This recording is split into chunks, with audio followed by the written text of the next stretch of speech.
Ողջույն։ Փաշինյանը շարունակում է եկեղեցու թիրախավորումը։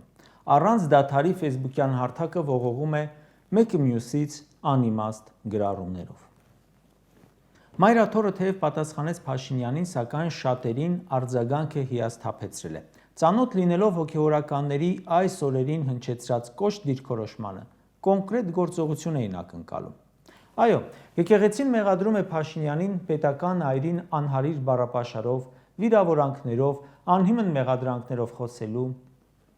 բարեկրթությունից զուրկ, մարդու հիմնարար իրավունքները, հավատացյալների կրոնական զգացումները ոտնահարելու մեջ։ Եկեղեցին հորդորում է հավատավոր զավակներին լինել միաբան ու միասնական առ հայրենին։ Սպասումն այն էր, որ եկեղեցին նզով կարդա Նիկոլ Փաշինյանի հասցեին, նրան հեռացնելով հայ առաքելական Սուրբ եկեղեցուց, բայց Մայրաթորը կոչ է անում եկեղեցու զավակներին լինել միասնական։ Ստացվում է։ Ես էլ եմ եկեղեցու զավակ, Նիկոլն էլ, եկեղեցու պետության վրա հարձակվողների ոհմակն էլ, հանուն ինչի։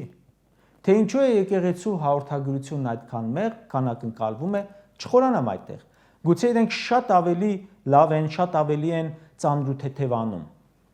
ու այդ ռազմավարությունն են նպատակահարմար գտել։ Առավել հավանական է, որ չեն պատրաստվում իջնել այդ մակարդակի, այդ մեկը հասկանում եմ։ Ի պատասխան եկեղեցուն թիրախավորելու քաղաքացիները հենց Փաշինյանի էջում արձագանքում են, որ ինչ վատ բան էլ արած լինեն առանձին հոգևորականներ, միևնույն է, նրանք Արցախ չեն հանձնել։ Նրանց ոչ մեկի գործունեության արդյունքում եռաբլուրը չի եռապատկվել։ Նրանց ոչ մեկի գործունեության արդյունքում Տավուշից ու Սյունիքից, Գեղարքունիքից հողեր չի հանձնվել, Ջերմուկից չենք հանձնել։ Նրանց ոչ մեկի գործունեության արդյունքում չի հայաթափվել Արցախը։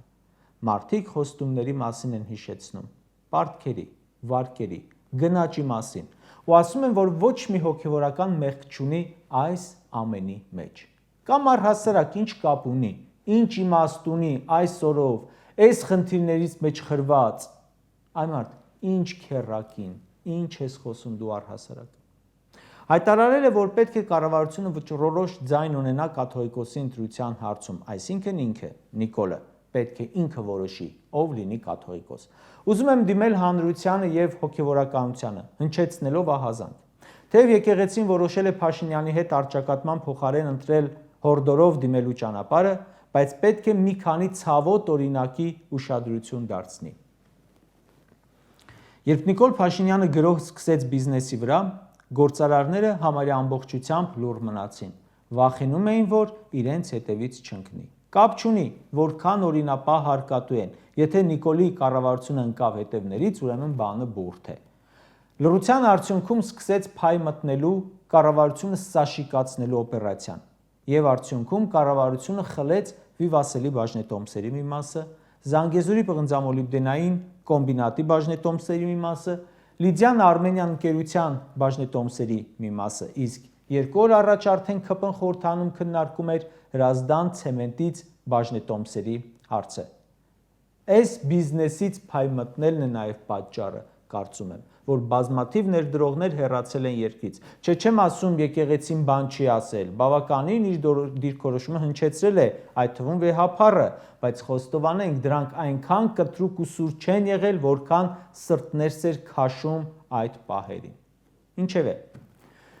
հիշում ենք Նիկոլ Փաշինյանը հարձակում գործեց դատարանների վրա, շրջափակելով, հատուկենտ դատավորներ կային, որ դիմադրեցին, կարծիք հայտնեցին։ Լրագրողները դատավորներից կարծիք էին հարցնում, խուսափում էին։ Արդարադատության նախարարը խուսափում էր, որովհետև արդեն Նիկոլի գրպանում էր։ Դատարանների պաշտպանները հասարակական, քաղաքական, ընդդիմադիր գործիչներն էին ու փաստաբանները։ Հետո վնգստացող դատավոր խոսույթը մտավ գործածության մեջ։ Արդյունքում դատարանների մեծ մասը այսօր Փաշինյանի բռի մեջ են։ Երբ Նիկոլ Փաշինյանը գրող սկսեց սահմանադրական դատանի վրա, դարձյալ լրիվ նմանատիպ լռություն տիրեց։ Արդյունքում ոչ իրավաբան մի ուսապարկ падգամավոր հեղինակեց օրենք ու սահմանադրական դատանը զրկվեց դատավորներից, փոխարինվեցին Նիկոլի սրտի դատավորներով։ Երբ Նիկոլ Փաշինյանը հարձակում սկսեց գեներալների դեմ, մի հատ խրոխտ հայտարարություն տարածեցին, որը ստորագրեց մի 40 գեներալ, բայց չպաշտպանեցին այդ հայտարարությունը։ Արդյունքում բանակում չծառայած, բոլոր պատերազմներից թռած, Արցախ հանձնած Փաշինյանը այսօր գեներալների գերագույն հրամանատարն է։ Երբ Նիկոլ Փաշինյանը իր մեկը մեկից անհաջող կադրերին նշանակեց բուհերի հոգաբարձուների խորհուրդ ղեկավարելու, չդիմադրեց որևէ բու։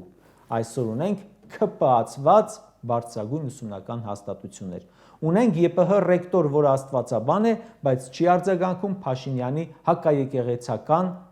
գրառումներին։ Իսկ Փաշինյանի հետ ուսանողների հանդիպումները կազմակերպում է միմիայն ընտրած ուսանողների հետ։ Շառից հեռու։ 2018 թվականի հոկտեմբերին, երբ Նիկոլն արշավեց ազգային ժողովի վրա, չստացավ որևէ դիմադրություն ու այդ օրվանից մինչև այսօր խորհրդարանը իր գրպանի կառույցն է։ Նիկոլը սկզբում դատախազությանը պատվիրում էր Ռոբերտ Քոչյանի վրա գործը, իսկ հիմա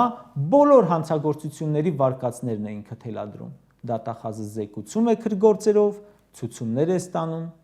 Այսպես լռությամբ, առանց դիմադրելու Նիկոլի ավերիչ իշխանությանը հանձնվեցին պետության ողնաշարը հանդիսացող բոլոր կառույցները՝ Սահմանադրական դատարան, կրթություն, բանակ, ԲԴԽ, դատախազություն, ԱԱԾ, քննչական կոմիտե, երկրի իմունային համակարգի բոլոր ինստիտուտները զավթել, պրծել է։ Սաղ համակարգերը վարակված են Նիկոլ ախտով, եկեղեցին է մնացել, ու հիմա սկսել է եկեղեցու դեմ արշավը։ Վաղը Նիկոլն է որոշելու, թե որ ՔՊԱ-ական դեպուտատը լինի կաթողիկոս։ Այսօր ծիծաղելի է սա թվում, բայց այնքան բան կար, որ ծիծաղելի էր թվում, իսկ այսօր իրականություն է։ Հարգարժան քաղաքագետը գրում է, թե ոչ ոք դեռ չի հաղթել որևէ եկեղեցու կամ կրոնական կազմակերպության դեմ պատերազմ հայտարարելուց։ Չի կարող հաղթել նաև իրենից զրոյական արժեք ներկայացնող նվաստագույն մեկը՝ ԵԱԿ-ը։ Կհամաձայնեի, բայց Նիկոլը այս թվարկածներս չի կարողացել անել նրա համար, որովհետև հզոր է։ Չէ, նրա բարոյականությունը մարդկային էությունից դուրս է։ Միշտ հիշեք, որ անգամ թաթար մոնղոլների, սելջուկ թուրքերի արշավանքների ժամանակ Արցախում հայ է ապրել։ Նիկոլի օրոք չի ապրում, իսկ Նիկոլը ապրում է ու պաշտոնավարում։ Որպեսզի Նիկոլը չկարողանա գրավել եկեղեցին, անհրաժեշտ է ոչ միայն եկեղեցու քայլերը, այլև հավատավոր ժողովրդի ու բոլորի։ Երբ ինչ-որ մտավորականի հարցնում ենք ինչու եք լռում, ասում է քաղաքականությամբ չեմ զբաղվում, տանից դուրս չեմ գալիս, իմ գործն եմ անում։ Չէ, դա ինքնապաշտպանություն է։ Դուք ինչի համար եք ստեղծագործում, ում համար։ Եկեղեցին ունի Սուրբ Սահակ, Սուրբ Մեսրոպ շքանշան, ունի Սուրբ Գրիգոր Լուսավորիչ շքանշան ու այլ շքանշաններ։ Ցանկն եմ նայում, թե ովքեր են շքանշաններ ստացել եկեղեցուց, գործարարներ են, երաժիշտներ, հասարակական գործիչներ, իմ մոտ եղած ցանկից եւ ոչ մեկը, որ եկեղեցուց ստացել է շքանշան, չի անդրադարձել ՔՊ-ի խուժանությանը։ Ինչի եք սպասում, տարեք շքանշանները հանձնեք։ Որքան էլ զարմանալի լինի, ՔՊԱ-ական պաշտոնյաների մեջ էլ կան մարդիկ, ով գնում են եկեղեցի, անգամ ժամերկության ու պատկերացրեք պասեն պահում։ Ինչ իմաստուն է ձևականությունը։ Փաշինյանի վիրավորանքների ուր է դատախազության գնահատականը, ուր է օմբուդսմենի գնահատականը այդ վիրավորանքներին։ Վախենում են SMS ստանալ, իսկ պաշտոնը նրանց համար կյանքից թանկ է, հավատից էլ է թանկ, ինչպես հասկանում ենք։ Վաղը կասեն սպառնում էր, ստիպված ենք ենթարկվել, այլ ելք չունեինք, իսկ ձեր արդարացումները ում են պետք լինելու։ Պետության բացակայության պայմաններում եկեղեցին տեր է կանգնել։ Հիմա պետք է կանգնել եկեղեցու կողքին, մանավանդ որ սրանք բռնել են պետությունը քանդելու, Ադրբեջանին հանձնելու ուղին։ Կարճ ասած, իմ կարծիքով դիմադրության անկում է բոլոր ոլորտներում։